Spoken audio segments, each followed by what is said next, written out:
This is Pat Race reporting from outside the Capitol building, where many of the greatest minds in our state have gathered to...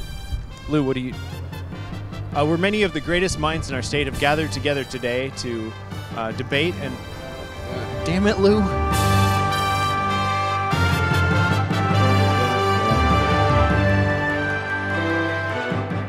Hello and welcome back to Alaska Robotics News, Gas Watch 2014. Will the legislature supply it or deny it? Senate Bill 138 dropped last month, outlining the governor's vision for a new natural gas pipeline. At least, we think so. Honestly, the bill is huge, and we can't make any sense of it. The title alone is 453 words long. Let's just take a look at that. Wow, that is just the title. Okay, an act relating to the purposes... No, I can't do it. Aaron, explode those words, please. Thank you, Aaron. That was some nice exploding. We're obviously in over our heads here, so we've decided to call in the experts. Representative Guerra, you've been dealing with oil and gas issues for years. What can you tell us? Well, you know, that was just Olestra in the 1990s. I'm over that now. Okay, that's really gross. That's not what we're talking about. I'm just looking for someone to explain this gas line legislation. Oh, that? I don't understand that either. I thought you were going to tell me what it meant. No, you're here to explain it to us. Huh. Well, I'd like to, but we have a bunch of experts from the governor's office who sort of parrot what the governor wants to say. It's like the governor talking through the experts. That doesn't help us. What we need are experts. I'll take this one, Pat. For starters, I agree. The bill is complicated. But don't worry, you don't need to understand it. We know what we're doing. I'm sorry, who are you? And how did you hijack our signal? We're the oil industry. We can do anything. Now, I know you're feeling critical after the whole Exxon thing and VCO and, well, let's be honest, most of the 80s and 90s. But we're partners now. You can trust us. Okay. All right, here's what I want to know. If this is such a good deal, why don't we just build it ourselves? Why would we want to be minority partners with anyone? I mean, it feels like you just want to burn through a bunch of state money instead of your own. And then there's going to be some devil in the details down the road when it comes time to share profits, and you're going to walk away with all of our money. Like, why would we want to be part of your... So what you're saying is that we'll get more jobs and money if only we just trust you? I love jobs and money.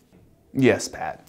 You'll get all the jobs and money you deserve. All right, well, there you have it, folks. Gas pipeline. Everybody wins.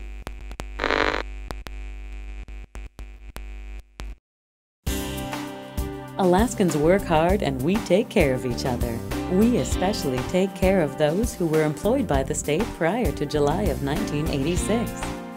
When you file your PFD online this year, think about constitutionally mandated contractual obligations and our $12 billion pension accounts deficit. Pick, click, give. Alaska Division of Retirement and Benefits. Welcome back. With us this evening is the Beast from Southeast, Representative Jonathan Kriess-Tompkins from Sitka. Hello, Patrick. It is good to be here. Let's get right to it, Representative. There's a lot happening this session. Education, Fukushima, the gas... Hello, Phoebe. Hello. Pat, you didn't tell me we had an interview planned. We always do interviews. We're in the news. And with this guy. Who's this amazing, commanding, worldly fellow? This is Representative Jonathan Kriess-Tompkins. Certainly is. You've grown up a lot since last session, Representative. Well, now that you mention it, he does seem a little different than the last time I interviewed him. Somehow more confident, more mature. As a matter of fact, Pat, I am more confident. Last session was a listen and learn kind of year. I had people mistake me for an intern, and you know who they got to play me in the legislative skits? A baby. But this session is different. I've really grown up. People are taking me seriously. I'll say, I am. Okay, Phoebe, do you want to take this interview? I can just go get a sandwich. No, I'll just watch. Okay, well, Representative, you've done some research on Fukushima. How is the radiation affecting Alaska's waters? Is that something we should be concerned with? Right now, it's really not anything we need to worry about. In fact, you'd get more radiation from eating a banana. Oh, I love bananas.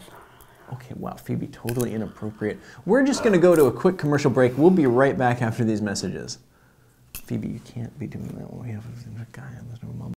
Tuesday! Prepare to get annihilated! The Triangle Bar and ConocoPhillips proudly present Mega Monster Legisla-Apocalypse 2! With your favorite legislators, the Big Train, Juggernaut, and the Beast from Southeast!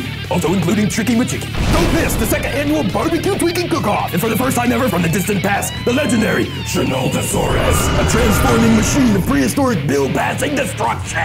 Admission is free! Free! Free! The first 100 people at the door get a walrus pin! Come see the all-out legislative battle you've all been waiting for! Legisla-Apocalypse 2! You'll pay for the whole seat, but you only need the edge!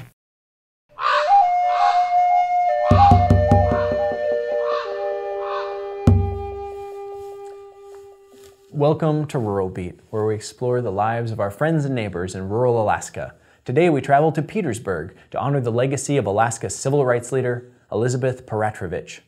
With us to share her exciting story of heroism is rural correspondent and Yupik storyteller, Jack Dalton.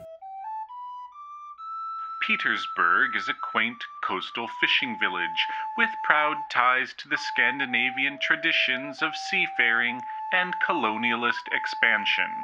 It was here that the Tlingit people maintained a summer fish camp for over 2,000 years before their land was stolen from them in a fraudulent real estate transaction. A fraudulent real estate transaction? Pat, a good rule of thumb. If someone is selling you an entire nation for pennies on the acre, it's a good bet they don't own it. By 1911, when Elizabeth Wanamaker was born in Petersburg, her people had become second-class citizens, unwelcome on the land they had inhabited for thousands of years, their culture and history whitewashed by the tide of explorers, missionaries, and settlers. Could you tell us more about Elizabeth Petersburg? Pat, I'm trying to set the scene for you. Let it sink in. You do realize what it would have been like at that time, if you and I were friends back then, and if we wanted to grab a bite at the Red Dog back when it was a real Alaskan saloon. There would have been a sign stating, "No dogs and natives allowed." Yes, Pat, the natives were below the dogs. That means you would have to tie your dog and your native friend to the post outside. Jack, I don't think anyone expected a native to be tied up outside of a saloon. Which would probably be just fine with me, Pat, seeing as I'd probably get along better with your dog. I don't have a dog. You should get one, Pat. You're still allowed to tie them up, keep them from attending schools, getting a master's degree in communication, and replacing you because they are better informed, do accurate research, and can actually pronounce the English language. Eventually, the Anti-Discrimination Act was passed in 1945 and signed into law by Territorial Governor Ernest Gruening.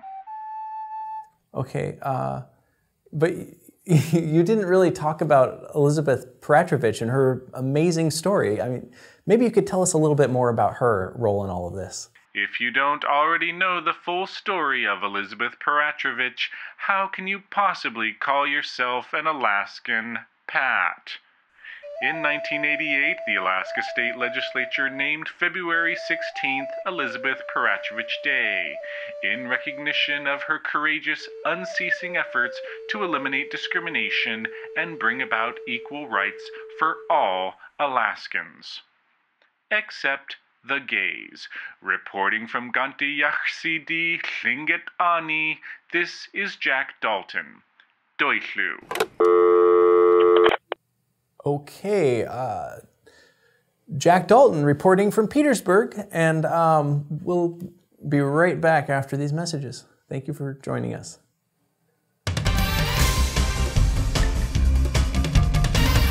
I believe it was Abraham Lincoln who once said, "A house divided against itself will not blend, but in the whirring innards of the moderator M9000 we can always find common grounds." For example, let's take House Minority Leader Representative Kriess-Tompkins, along with everyone's favorite cowbell percussionist, Speaker of the House, Mike Chenault.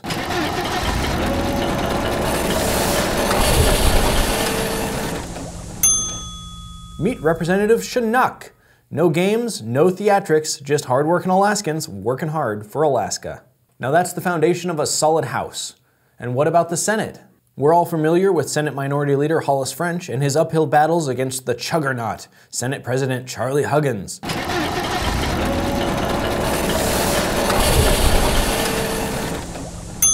Say hello to Harley Fruggins. That's what happens when an unstoppable force meets an immovable object.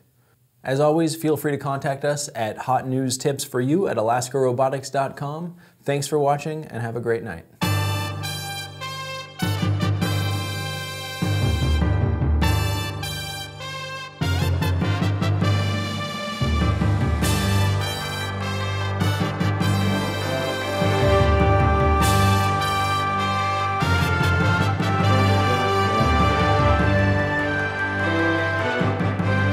Who were you calling tiny on your show, Pat? Yeah, wow, you are a lot bigger in person.